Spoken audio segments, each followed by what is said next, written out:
कैसे हैं दोस्तों, आप सबका स्वागत है आज के अनुपमा सीरियल के एक और नए एपिसोड में। तो चलिए आज के सीरियल को स्टार्ट करते हैं। और फिर वहां पे वो आई हुई औरत बोलती है, अरे तुम मुझे यहाँ क्यों लाए हो? और वनराज भाग के उसके आगे हो जाता है और बोलता है, अरे अरे अरे। कहता है, माता जी क्या कर रही हैं आप? और कहता है, सुषमा जी आपका यहाँ होना बहुत जरूरी है। कहता है, रुकिए रुकिए जरा, रुकिए तो सही। फिर वनराज कहता है, आप सभी लोग हमारे प्रिय दामाद जी को अनाथ समझते थे, और जोर से हंसने लग जाता है। फिर तुम ही लोग तो कहते थे कि ढूंढने से तो भगवान भी मिल जाता है। और वो कहते हैं, मुझे तो दामाद जी का परिवार मिल गया। और कहते हैं, इनसे मिलिए, ये है सुषमा जी, हमारे प्रिय दामाद जिनके घर जमाई जी माँ। और सभी इस बात को सुनकर शॉक हो जाते हैं और सभी टीटू की तरफ देखने लग जाते हैं। और वो तभी वो औरत कहती है कि मैं किसी की भी माँ नहीं हूँ, मैं यहाँ से जा रही हूँ। और तभी वनराज उनके आगे होकर उनको रोकते हुए कहते हैं, अरे क्या कर रही हैं? फिर वही बात कर रही है सुषमा जी। फिर वो कहता है कि अरे आपके बेटे की शादी है, आपको तो इस शादी में रहना बहुत जरूरी है। और वो कहती है, कौन बेटा? किसका बेटा? मैं किसी की माँ नहीं हूँ, मेरा कोई बेटा नहीं है। और तभी टीटू पुकारता है, माँ। और जैसे वो अपनी माँ के पास जाता है, उसका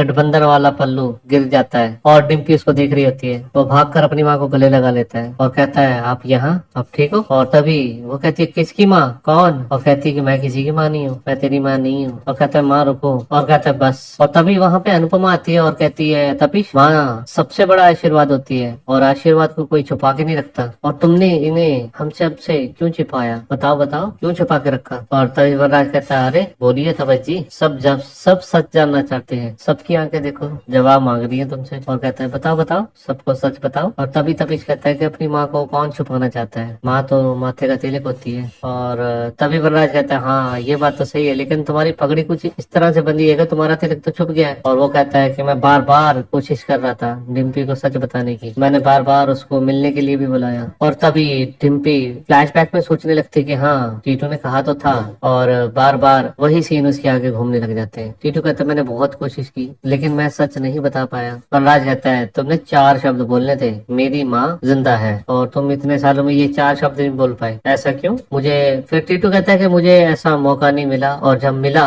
तो मैं हिम्मत नहीं जुटा पाया। फिर वनराज कहता है, अरे हिम्मत क्यों चाहिए थी? ऐसी क्या बात थी जो तुम छुपा रहे थे और जिसके लिए तुमको हिम्मत चाहिए? और तभी गुस्से में वनराज कहता है कि मैं शुरू से कह रहा था कि ये लड़का जैसा दिख रहा है वैसा नहीं है। और वो गुस्से में कहता है कि आप सबको लगा कि मैं झूठ बोल रहा हूँ, मैं बकवास कर रहा हूँ, क्योंकि इस लड़की की सच्चाई सिर्फ मैं जानता था। तभी टीटू कहता है कि आप गलत समझ रहे हैं मुझे सर। और वनराज कहता है, अच्छा मैं गलत समझ रहा हूँ? जिसकी जुबान फेरे लेते हुए ना कांपी हो, उसको झूठा ना समझू तो क्या समझू? और तभी अनुपमा गुस्से से कहती है कि तपेश, तुम अब सच सच बताना कि तुमने सबसे ये क्यों छुपा के रखा। और तपेश की माँ बहुत ज्यादा रोने लग जाती है। फिर वो रोती रोती कहती है कि मैंने कहा था सबसे, मैंने कहा था इसे कि किसी को कुछ भी मत बताना। और सब शॉक हो जाते हैं। वो कहती है, चाहे कुछ भी हो जाए तुम मेरे बारे में किसी को कुछ भी नहीं बताएगा। तभी बा कहती है, कौन सी माँ अपने बेटे से अपना रिश्ता छुपाने को बोलेगी, और क्यों कहेगी? और तभी अनुज कहता है, ये बात मेरी भी कुछ समझ में नहीं आ रही है। और तभी अंश कहता है, मुझे तो कुछ समझ नहीं आ रही है, पापा ने क्या किया है। और तभी बहुत ज्यादा गुस्से से वनराज चिल्लाता है कि ये तुम्हारा पापा नहीं है। तभी अनुपमा वनराज को रोकती है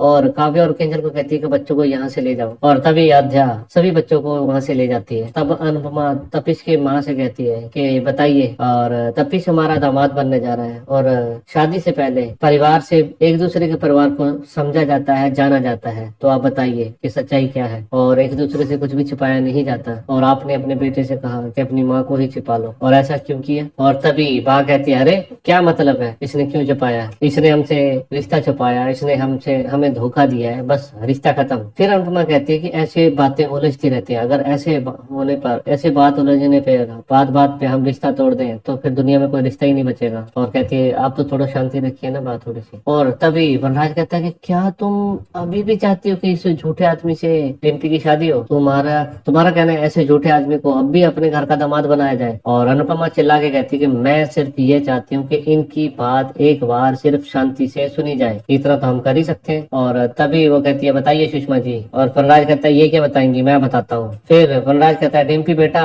तुम्हारे इस टीटू ने अपनी पूजनी माँ जी को छुपाया ही नहीं, और इसने अपनी माता जी को ऐसी जगह भेज दिया जहाँ से ये आज इस शादी वाली जगह पे आ ही ना सके, लेकिन इनके उस रास्ते का कांटा मैं निकला। अनुपमा कहती है कि अरे आप इधर उधर की बातों के बजाय ये तो बताइए कि बात है क्या। फिर वनराज कहता है अच्छा, अगर दिल है जिगर है तो सुनो, और तुम सब भी मेरी बात जरा गौर से सुनना। फिर वनराज टीटू से कहता है कि पंडित जी ने तुम्हें सत्य और सौभाग्य का वचन दिया था, और मैं तुम्हें आज सत्य और दुर्भाग्य का वचन दे रहा हूँ। आज से तुम्हारा बैड लक शुरू। कहता है अनुपमा जी, आपको तो अपने इस टीटू पे बहुत बहुत बहुत ज्यादा यकीन था ना, और काव्या तुम, वनराज रिश्ता तोड़ रहा है, वनराज कमीना है, वनराज ऐसा है, वनराज वैसा है, अब बताओ ना टीटू कैसा है। और कहता है सॉरी डिम्पी बेटा, मैं तुम्हारा दिल नहीं तोड़ना चाहता था, लेकिन मैं एक पिता के फर्ज के हाथों मजबूर हो गया। मैंने इस टीटू की बहुत ज्यादा छानबीन की, मैंने बहुत सारे सबूत इकट्ठा किए ताकि तुम्हारा रिश्ता तोड़ सकूं। हर बाप अपनी बेटी का रिश्ता जोड़ना चाहता है, लेकिन अगर उसका रिश्ता गलत हो ना तो उसका रिश्ता तोड़ना भी पुण्य का काम होता है, और आज मैं डिम्पी और अंश के लिए ये पुण्य कमाने जा रहा हूँ। तभी बाबूजी कहते हैं सच क्या है। फिर वनराज कहता है बापू जी, सत्य ये है कि टीटू बहुत बड़ा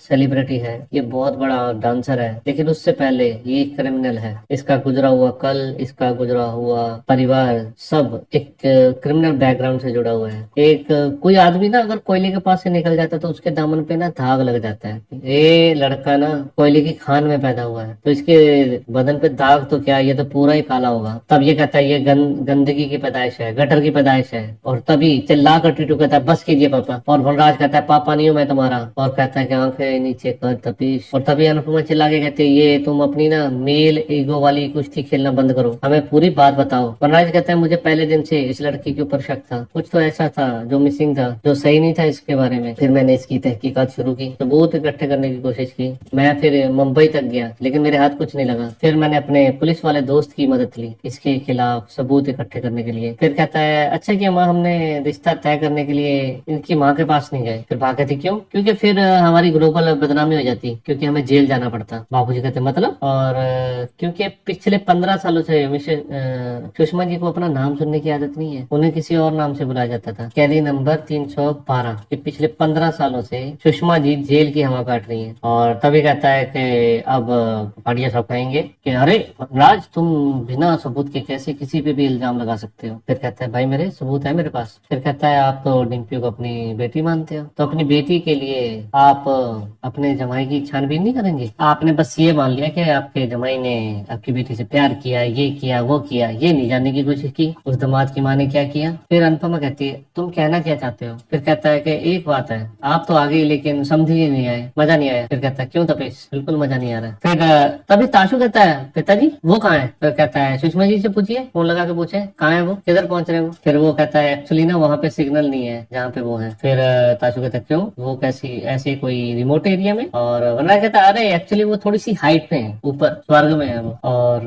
वनराज कहता है हम लोग अक्सर ना अपने बड़े को तीर्थ यात्रा पे भेजते हैं, और इनकी माता जी ने तो अपने पति को सीधा अंतिम यात्रा पे भेज दिया। और तब वनराज कहता है कि इनकी माता जी अपने ही पति के कत्ल में 15 साल की सजा काट रही थी जेल में। ऐसा ही था ना तपीश, बोल ये सच है या नहीं। फिर तपीश चिल्ला के कहता है हाँ ये सच है, ये सच है कि मेरी माँ जेल में थी, हाँ ये भी सच है कि मेरी माँ के ऊपर मेरे पिता के कत्ल का इल्जाम है, लेकिन सबसे बड़ा सच ये है कि वो इल्जाम झूठा है। मेरी माँ को उस जुर्म की सजा मिली है जो उसने किया ही नहीं। फिर वो कहती है कि आप मुझे जो मर्जी कह लीजिए लेकिन मेरे बेटे को सजा मत दीजिए। वो कहती है हम माँ बेटे बुरे नहीं हैं, हम अभागे हैं। और तभी वनराज कहता है अरे अभागे तो भाई साहब थे जिन्हें आपने ऊपर पहुंचा दिया। और तब तपीश कहता है कि ये आपके लिए मजाक होगा सर, लेकिन हमारे लिए ये सच है। और तब वनराज कहता है कि ये ना ड्रामा तुम बंद करो, और अगर तुम्हें सच ही बोलना था तो तुम ये सच तब बोल देते जब तुम्हें पता चल गया था कि मैं तुम्हारे पीछे लग गया हूँ, लेकिन नहीं, तुमने मेरे से सच छुपाया, हम सबसे सच छुपाया, फिर तुमने अपनी माँ को भी इतनी दूर भेज दिया।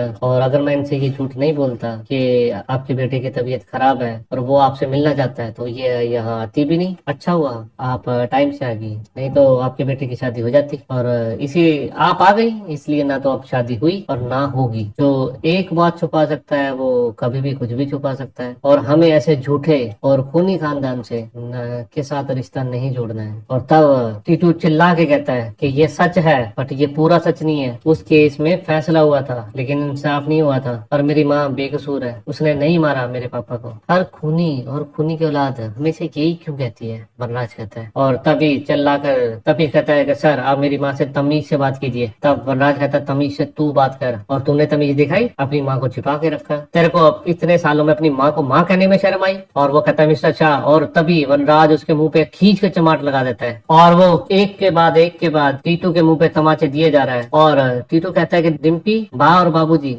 मेरी एक बार बात सुन लीजिए। और वनराज कहता है खबरदार, अगर मेरी बेटी का नाम भी अगर तूने अपनी जुबान पे लाया, मैं तेरी जुबान काट दूंगा। और तभी वनराज के बीच में अनुज आ जाता है और कहता है क्या कर रहे हो, पागल हो गया गुस्से में। तभी बापूजी गुस्से से चिल्लाते हैं बस करो। और वो कहता है कौन कहेगा तुम लोग पढ़े लिखे हो? और कहता है अनपढ़, गवार, जाहिल, जानवर क्या, वो भी ऐसी लड़ाई नहीं करेंगे जैसे तुम लोग कर रहे हो। और तब अनुपमा टीटू का हाथ थाम कर उसे डिम्पी के सामने ले जाती है और वो कहती है कि तुम दोनों इसी अग्नि के सामने 7 जन्मों तक साथ चलने का वादा करने वाले थे, देखो। और वो कहती है कि अब तुम वचन नहीं जवाब दोगे टीटू, अब सुहाग से पहले सच की बारी है, तो सच बोलो तभी। सच क्या है? और बोलो। और कहती है डिम्पी, कहती है बेटा पूछ इससे सच क्या है। डिम्पी कहती है कि तुमने मुझे सच बताने की कोशिश की। कहती सच बताया तो नहीं ना टीटू, इसलिए कहती दर्द हुआ है, बहुत दुख हुआ। और कहती है कि पापा ने अपना सच बताया, अब तुम अपना सच बताओ। और इस बार कोई झूठ नहीं और कोई भी बहाना नहीं, कोई आधा सच नहीं, पूरा सच, बिना मिलावट, बिना किसी लाग लपेट के, पूरा सच चाहिए। और फिर वो अपनी माँ को देखता है, वो इशारा करके कहती है कि हाँ बेटा बता दो। फिर टीटू कहता है कि मेरे पिता